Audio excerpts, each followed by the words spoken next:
নমস্কার বন্ধুরা, আমি পম্পিয়া, তোমরা দেখছো পম্পিস ডায়েরি। আজকে যে স্পেশাল ব্লগটা তোমাদের সঙ্গে শেয়ার করব সেটি হলো আমাদের বাড়ির পুজোর স্পেশাল ব্লগ। ২রা বৈশাখ ছিল আমাদের বাড়িতে একটা মা শীতলা এবং মা কালীর সুন্দর পুজো। আমার মেজো ভাসুর অর্থাৎ মেজদার মানসিকের পুজো ছিল আজকে। আর সকাল সকাল আমরা দেখো সবাই পৌঁছেও গেছিলাম এখানে। এরপরই শুরু হয়ে যাবে পুজোর জোগাড় জানতি। তার আগে চলো দেখো বুবু পাখি কি করছে।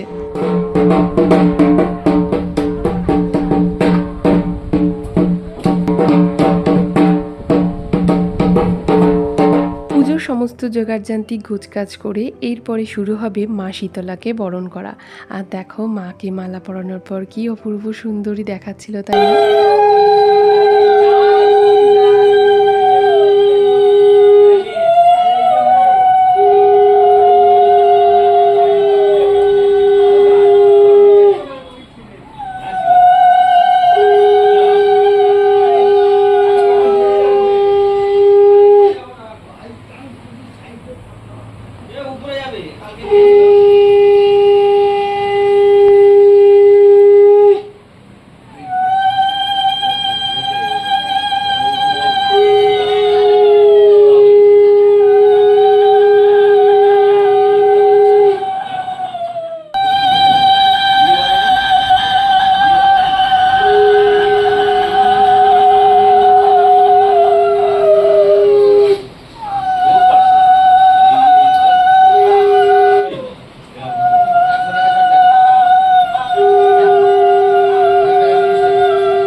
একে একে আমরা 5 জন ওরা মিলে মাকে বরণ করে নেওয়ার পরে ঠাকুরমশাই শুরু করলেন পুজো।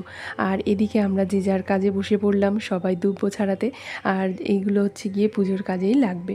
তো দেখো ঠাকুরমশাই এখানে 3 জন, একজন নারায়ণ পুজো করছিলেন আর বাকি 2 জন হচ্ছে গিয়ে মা শীতলার পুজো করছিলেন। তো এইভাবে পুজো কিন্তু আমাদের প্রায় শুরুই হয়ে গেছিল। বেশ ভালো লাগছিল বাড়ির সকলে মিলে একসাথে এইভাবে পুজোয় যোগদান দিয়ে।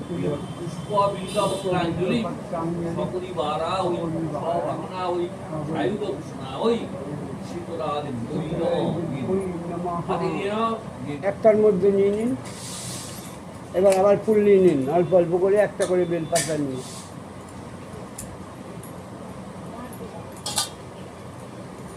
হ্যাঁ, এটা এইখানে রাখুন।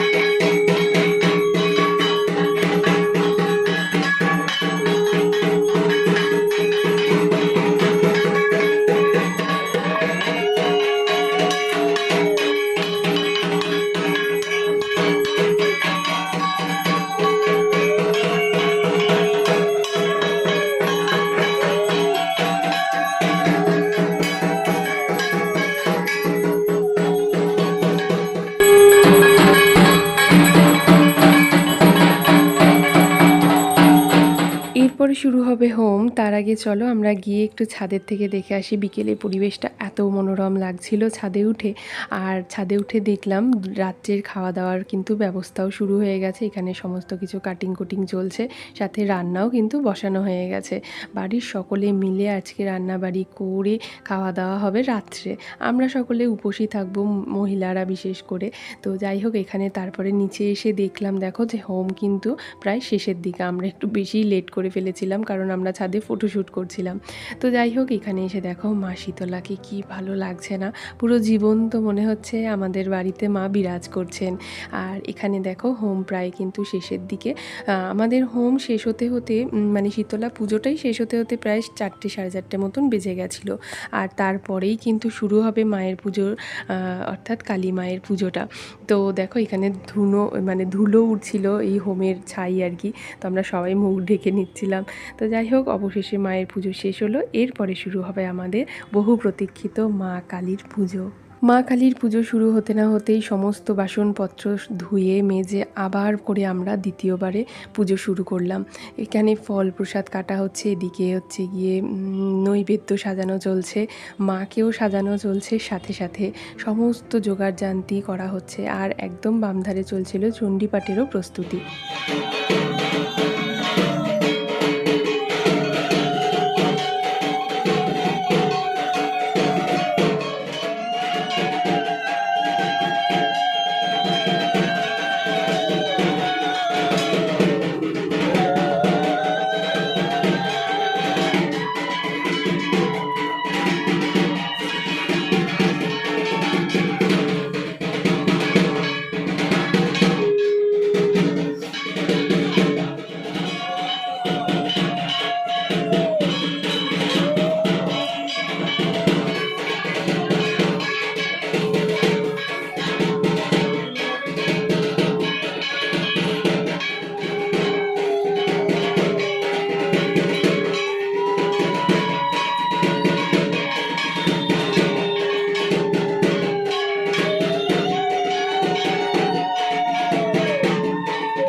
আমরা মাকে বরণ করে নেওয়ার পরে যার নামে সংকল্প হবে, অর্থাৎ মেজদাকে নিয়ে বসানো হলো পুজোয়। আর এদিকে দেখো এত ফুল লাগছিল, সেই জন্য আমরা সমস্ত কিছু জোগাড়জান্তি করছিলাম খুব দ্রুত, কারণ পুজো আজকে সারা রাত ধরে চলবে। আর এখানে দেখো আমরা যতটুকু সম্ভব হয়েছে মাকে সমস্ত কিছু আমাদের মতন করে দেওয়ার চেষ্টা করেছি। মাকে একদম সুন্দর করে সাজিয়ে তুলেছি আমরা আমাদের মতো করে। আর দেখো এখানে মেজদাও বসে গেছে পুজোতে। তো এবার পুজোটা শুরুই হবে। আর ওই যে বলছিলাম না যে ফুল লাগছিল অনেক, সেই ফুলই কুচানো চলছিল এখানেই। মানে অসম্ভব সুন্দর করে ঠাকুরমশাই অনেকক্ষণ ধরে পুজো করেছেন। আর আমরা বাড়ির সকলে মিলে সেদিন উপস্থিত হয়ে এই সুন্দর মুহূর্তটাকে আমাদের ব্লগের মাধ্যমে আমি কিন্তু তুলে ধরে রাখার চেষ্টা করেছি, যেটা আমার সারা জীবন সাথে থেকে যাবে আমাদের স্মৃতির পাতায়।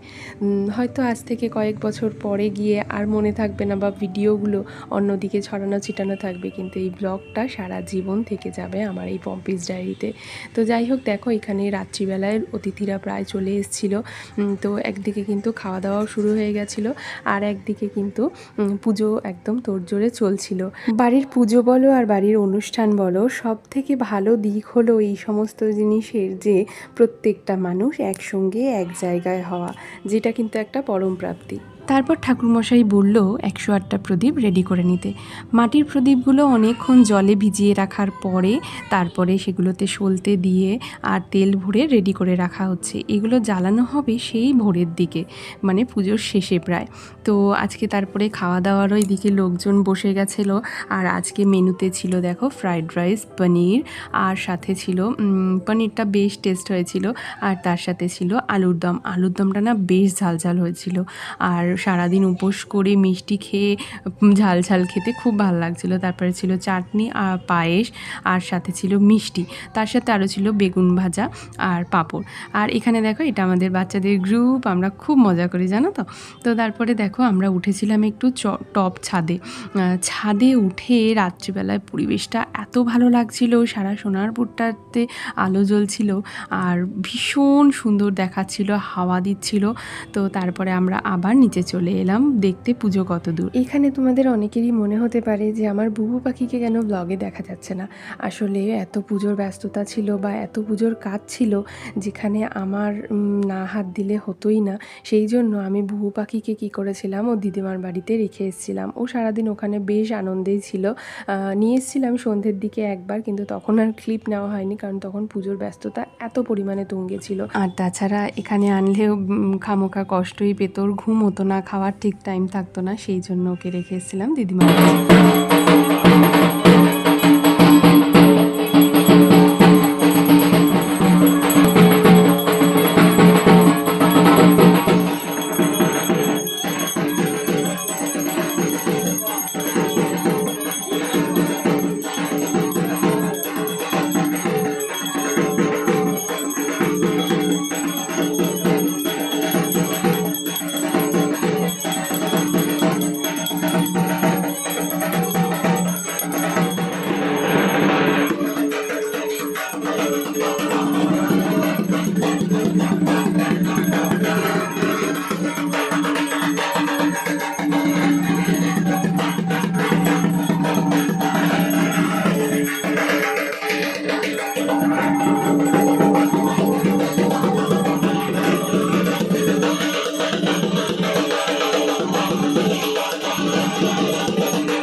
তারপর ঠাকুরমশাই বলল যে সবাই 108টা প্রদীপ যে যতগুলো পারবে জ্বালাতে থাকো। তো ফার্স্টে আমার মেজো বৌদি হচ্ছে গিয়ে জ্বালাতে লাগলো প্রদীপ। বেশ খানিকটা জ্বালানোর পরে তারপরে মা গেল প্রদীপ জ্বালানোর জন্য। মাও বেশ খানিকটা প্রদীপ জ্বালালো। এই প্রদীপগুলো জ্বালাতে গিয়ে মনে একটা না আলাদাই শান্তি বিরাজ করছিল। তারপরে আমার যা গেল প্রদীপ জ্বালাতে।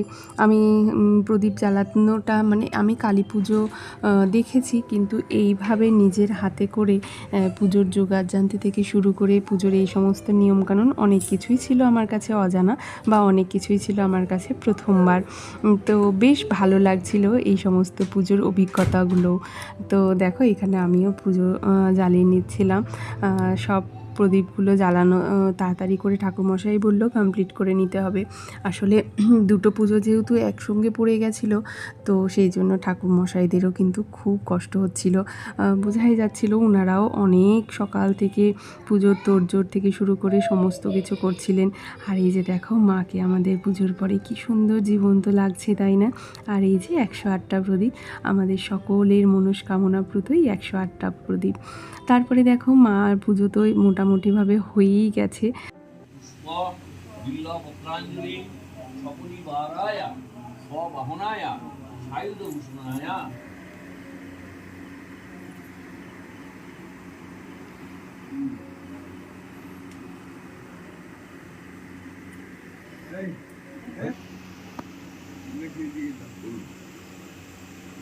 সব দিয়ে দাও। নমো সংগ্রামেশনায় মহাকাল ভৈরব সহিতায়া শ্রীমৎ দক্ষিণাকালিকা নমঃ।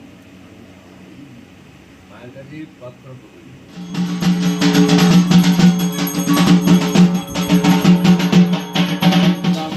স্বাহা ওম ত্র্যম্বকং যজামহে সুগন্ধিং পুষ্টিবর্ধনং উর্বারুকং ববন্ধনা মৃত্যুর্মুক্ষীয়ন্তা স্বাহা। এগুলো চলে যাচ্ছে। ওম ক্রিং স্বাহা। মায়ের পুজোর হোমটা এত সুন্দর হয়েছিল আর হোমের আগুনটা এত দূর অবধি উঠেছিল যে তোমাদের কি বলবো। হোম এখনও বাকি অনেকটা, দেখতেই পাচ্ছ তোমরা কত কাঠ রয়েছে। আর এখানে সবাই বসে বসে হোম দেখছিল, হোমের তাপ নিচ্ছিল, কি যে ভালো লাগছিল সে তোমাদেরকে কি বলবো আমি। তো দেখো এখানে আমি একটু মায়ের সাথে ক্লিপ নিয়ে নিচ্ছিলাম।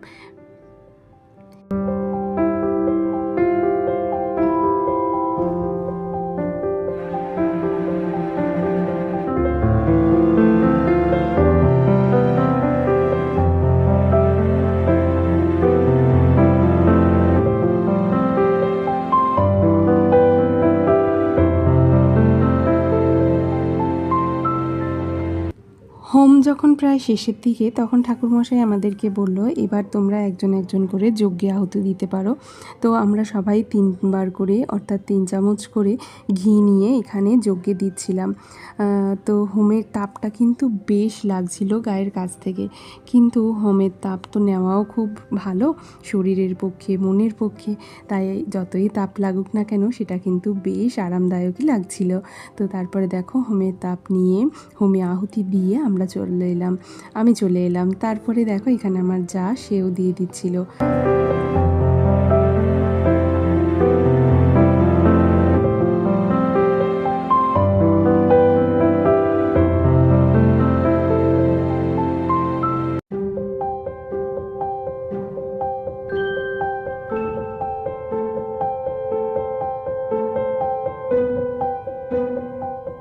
এরপর দেখো ঘড়িতে বাজে তখন 4:35 আর আমাদের পুজো কিন্তু শেষ। এত আনন্দ, এত আয়োজন, মা সত্যি সব বৃথা তোমায় ছাড়া। গানটার কথাগুলো যেন প্রত্যেকটা মুহূর্ত আমাদেরকে বুঝিয়ে দিচ্ছিল পুজোর শেষে।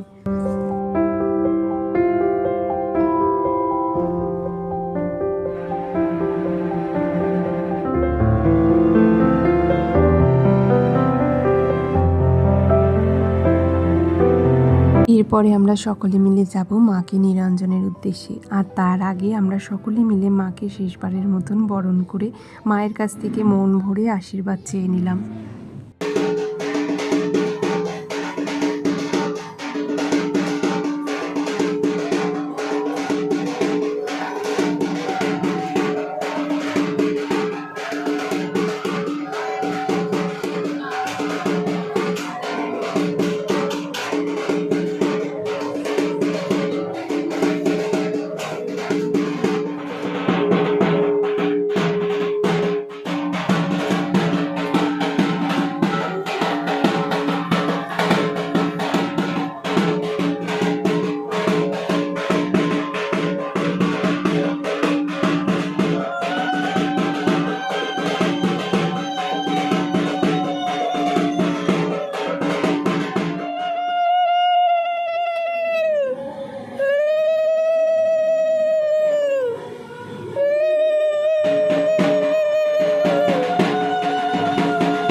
শেষে মায়ের পাশে দাঁড়িয়ে আমরা সবাই মিলে একটা করে ফটো ভিডিও নিয়ে নিচ্ছিলাম আমাদের স্মৃতির পাতায় সারা জীবন রেখে দেওয়ার জন্য। আর এখানে প্রদীপগুলো জ্বলছিল। আমরা এবারে যাব নিরঞ্জনের উদ্দেশ্যে।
আর এখন বেজে গেছে ঘড়িতে 7টা মতো, আর আমাদের পুজো শেষ, বিসর্জনও হয়ে গেছে। শেষে মা শীতলা রয়েছেন বাড়িতে, তার কারণ মা 1 বছর থাকবেন, মাকে তো নিরঞ্জন করতে নেই। আর বাকি মা কালী, ওনাকে আমরা বিসর্জন দিয়েই এলাম। তো চলো, আজকের এই ব্লগটা আমি এখানেই শেষ করব। আশা রাখবো আজকের আমার ব্লগটা তোমাদের ভালো লেগেছে। ভালো লাগলে একটা লাইক করো, কমেন্টে জানিও কেমন লাগলো। নতুন বন্ধুরা চ্যানেলটাকে সাবস্ক্রাইব করতে ভুলো না। আজকের মতো টাটা, নেক্সট ব্লগে খুব শিগগিরই দেখা হচ্ছে। টাটা।